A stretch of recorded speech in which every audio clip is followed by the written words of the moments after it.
Hello like givers, nizere ko umeze neza aho muri hose. Ni Clarisse Girishya nk'ibisanzwe tangiye mwikaze kandi nifuriza gukomeza gutangira neza umwaka wa 2023. Uyu munsi rero tugiye kuganira ku kintu cy'ingenzi cyane, aho tugiye kureba ukwezi k'umugore ni gute wabara ukwezi cyangwa se ukwezi kwawe niba umugore cyangwa se umukobwa. Kumenya ukwezi kwawe ni ikintu cy'ingenzi cyane kuko bigufasha kumenya igihe ushobora kuba wasama ndetse n'igihe ushobora kuba utasama. Bikaba byagufasha kuko ni byiza ko umenya igihe cy'ingenzi kuko imibonano mpuzabitsina ni igihe waba ugiye cyiza cyane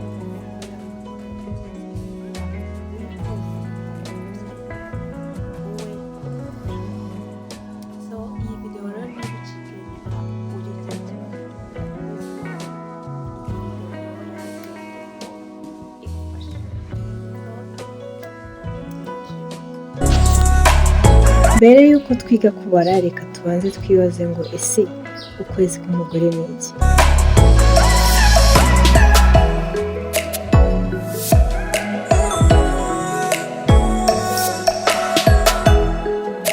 Ukwezi k'umugore gutandukanye n'andi mezi tuzi ya kinyarwanda nka Mutarama, Gashyantare ndetse n'andi. Ukwezi k'umugore ni igihe kibarirwa mu minsi hagati ya 21 kugera kuri 35. Iyo ufite ukwezi kuri munsi y'iyo minsi 21 uba ufite iminsi mike cyane, cyangwa se niyo ufite ukwezi kuri hejuru ya 35, icyo gihe uba ufite ukwezi gufite iminsi myinshi cyane. Uba usabwa kwihutira kwegera abaganga bakaba bagufasha.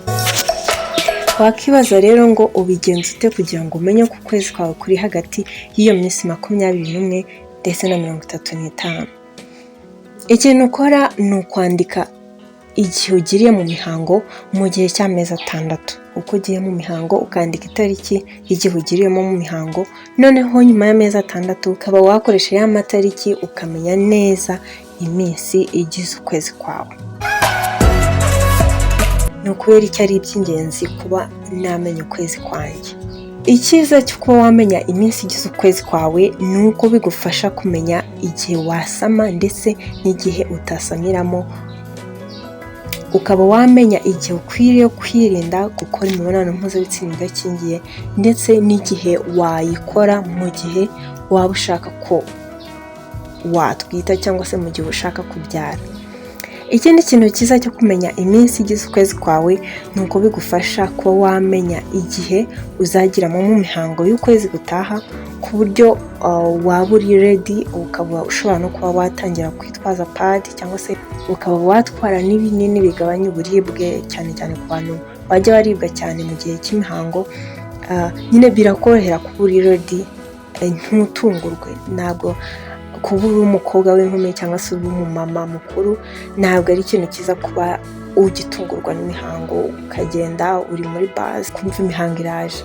Ni ibintu ntabwo ari ibintu byiza byo kuvuga ngo biragutunguye. Iyo uzi iminsi igize ukwezi kwawe uba uri ready, uba uzi neza igihe ugezemo ku buryo bikorohera ko wabara ukamenya igihe uzasubiramo mu mihango. Ikindi kintu ugomba kumenya ni uko ugomba kumenya ko umunsi ugiriyemo mu mihango niwo munsi wa mbere w'ukwezi kwawe. Tuvuge uyu munsi ku itariki 5 niba ugiye mu mihango, uwo munsi ni umunsi wa mbere w'ukwezi kwawe. Kuri 5 izaba ari umunsi wa mbere, kuri 6 ari umunsi wa kabiri, ugenda ubara gutyo kugira ngo umenye iminsi igize ukwezi kwawe. Iki gikenewe kugira ngo umenye iminsi igize ukwezi kwawe. Ikintu cya mbere ukeneye ni ukwandika iminsi wagiriyemo mu mihango mu gihe cy'amezi 6. Tuvuge ubu turi mu kwa mbere. Kugira ngo ube wamenya neza iminsi igize ukwezi kwawe, byagusaba kuba waratangiye kwandika iminsi wagiriyemo mu mihango, amatariki wagiriyemo mu mihango guhera mu kwa 7 ku mwaka ushize. Icyo gihe iyo ayo matariki uyafite ikintu bigufasha, ubara kuva ku kwezi kwa mbere kugera ku kwa kabiri, ukabara iminsi iciyemo cyangwa se iminsi iri hagati, ukongera ukabara kuva ku kwezi kwa kabiri kugera ku kwa gatatu, ukabara iminsi irimo, ukabara kuva ku kwa gatatu kugera ku kwa kane, ukabara iminsi irimo, ukava ku kwa kane ukajya ku kwa gatanu, ukabara iminsi irimo, nanone ukabara kuva ku kwa gatanu kugera ku kwa gatandatu, ukabara iminsi irimo hagati. Icyo gihe iyo umaze kubona iminsi irimo hagati y'ayo mezi, noneho ikintu ukora ni ukufata mu mutwe umubare 18 ndetse n'umubare 11. Ibyo ntubyibagirwe, turaza kubikenera.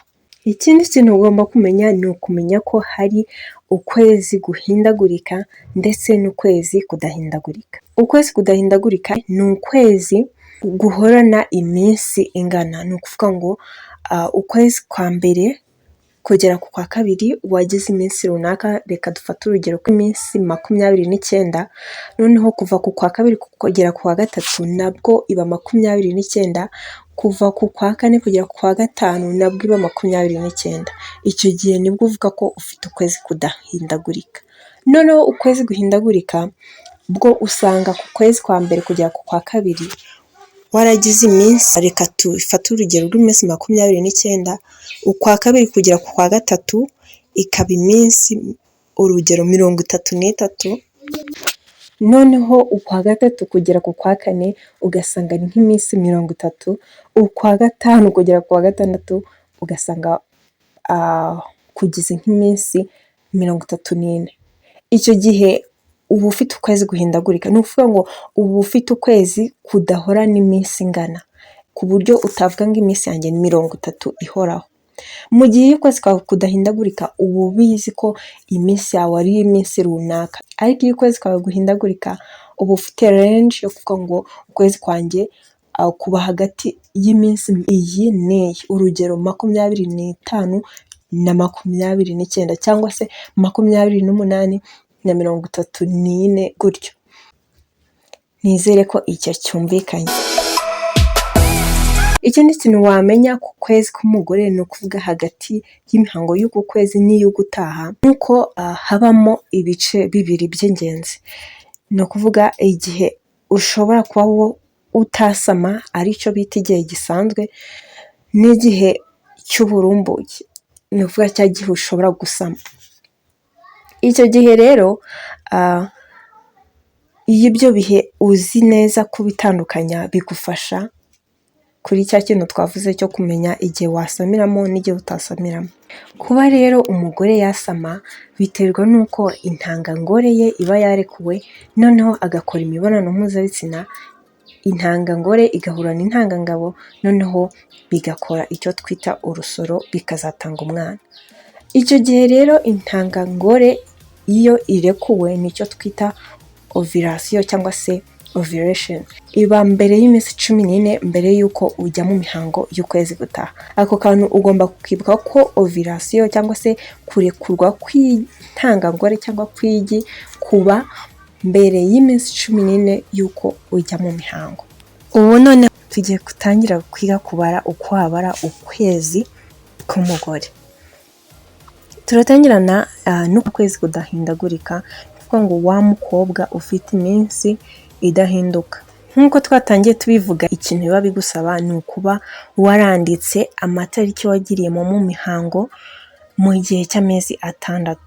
Ni ukuvuga ngo uyu mukobwa wacu dutangiranye nawe yanditse amatariki ye y'igihe cy'amezi 6. Ukwezi kwa mbere yagiye mu mihango ku itariki ya mbere z'ukwa mbere, ku kwezi kwa kabiri ajya mu mihango ku itariki 30 z'ukwa mbere. Twamaze kubyumvikanaho ko ukwezi k'umugore bitavuze ukwezi gusanzwe twe tuzi mu kinyarwanda, ahubwo bivuze igihe kiri hagati y'imihango ya mbere ndetse n'iya kabiri, iya gatatu n'iya kane, gutyo gutyo. Utitaye ngo ni ukwezi kumwe, ngo narindi mu kwezi kumwe, ngo none ngo n'imihango ikurikiraho yaje nkiri muri kwa kwezi. Oya, nk'uko murimo kubibona uyu mukobwa nawe tugendeye kuri ibyo yaba yaragiye mu mihango inshuro 2 mu kwezi kumwe, kuko yagiye mu mihango ku ya mbere z'ukwa mbere arongera arasubiramo kuri 30 z'ukwa mbere. Ibi rero ntabwo bivuze ko ukwezi kwe gufite ikibazo, ahubwo ukwezi kwe kwa mbere kwarangiranye na 29 z'ukwa mbere. Kuri 30 yari atangiye ukwezi kwe kwa kabiri. Noneho rero kugira ngo tumenye igihe kigize ukwezi kwe cyangwa se iminsi igize ukwezi kwe, turabara guhera ku ya mbere z'ukwa mbere tugere kuri 29 z'ukwa mbere. Twongere tubare guhera kuri 30 z'ukwa mbere tugere kuri 27 z'ukwa kabiri, kuko 28 ni itariki itangira ukwezi kwe kwa gatatu. Tugende tubara ayo ma difference kugera hasi. Twihuse rero, iminsi iri hagati y'itariki ya mbere z'ukwa mbere ndetse na 29 z'ukwa mbere ni iminsi 29. Noneho n'iminsi iri hagati ya 30 z'ukwa mbere ndetse na 27 z'ukwa kabiri, nayo ni iminsi 29. Iminsi nanone iri hagati ya 28 ndetse na 28 z'ukwa gatatu nanone, nayo ni iminsi 29.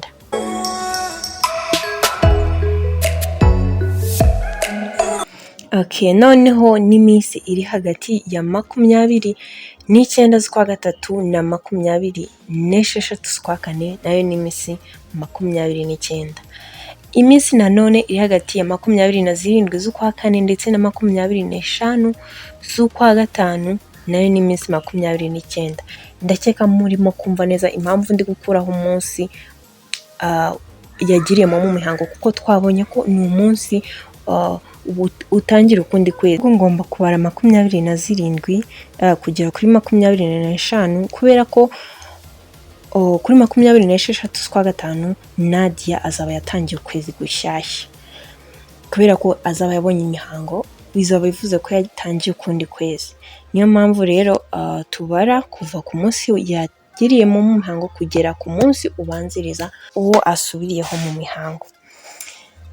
Nanone iminsi iri hagati ya 26 z'ukwa gatanu kugera kuri 26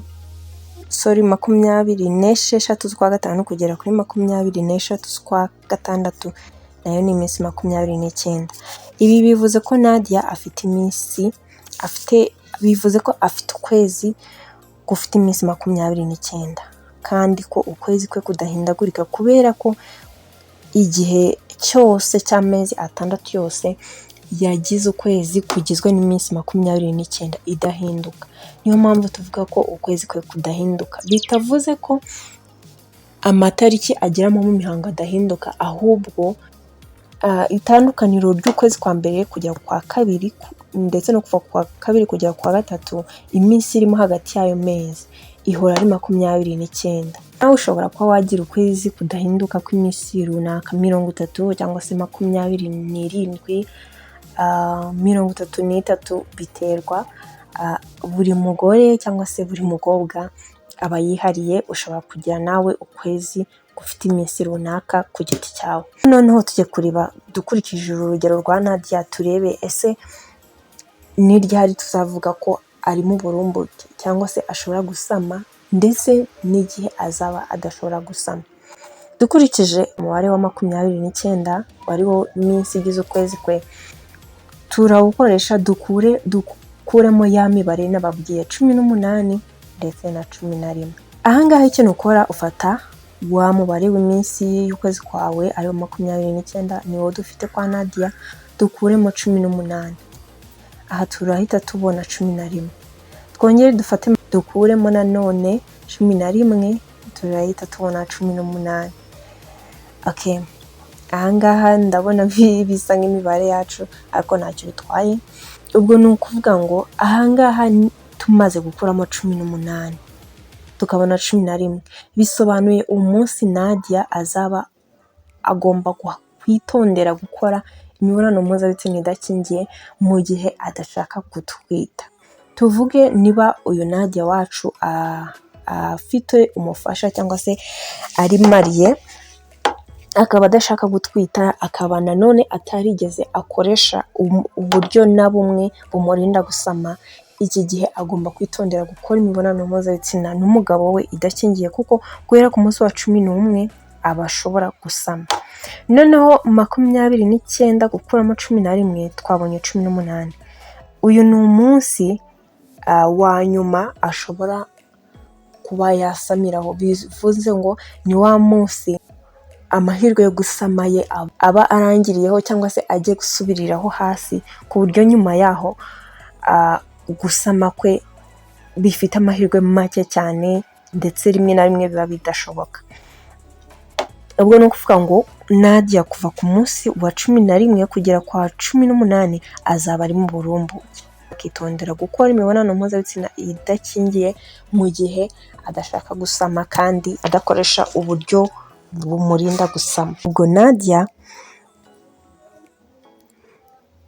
kuva ku munsi we wa mbere kugera ku munsi we wa 10, ahangaha abashobora gukora imibonano mpuzabitsina nta kibazo, akaba adashobora gutwita. Noneho kuva ku munsi we wa 11 kugera kwa 18, ahangaha agomba kwitonda cyangwa se akaba shuwa ko akoze imibonano mpuzabitsina ikingiye mu gihe adashaka gusama, cyangwa se nanone ni igihe cyiza cyo gukora imibonano mpuzabitsina niba yifuza kubyara. Noneho nanone kuva ku munsi wa 19 kugera ku munsi we wa 29 nk'uko twabonye ku kwezi ko kugira iminsi 29, ni umunsi ni igihe nanone cyo kuba yakisanzura agakora imibonano mpuzabitsina idakingiye. Aho twavugaga ku muntu ufite ukwezi kw'iminsi ihora ingana, no kuvuga iminsi idahinduka. Hari ikintu nigeze kuvugaho cyo kuvuga ngo ovulation iba mbere y'iminsi 14 yuko usubira mu mihango.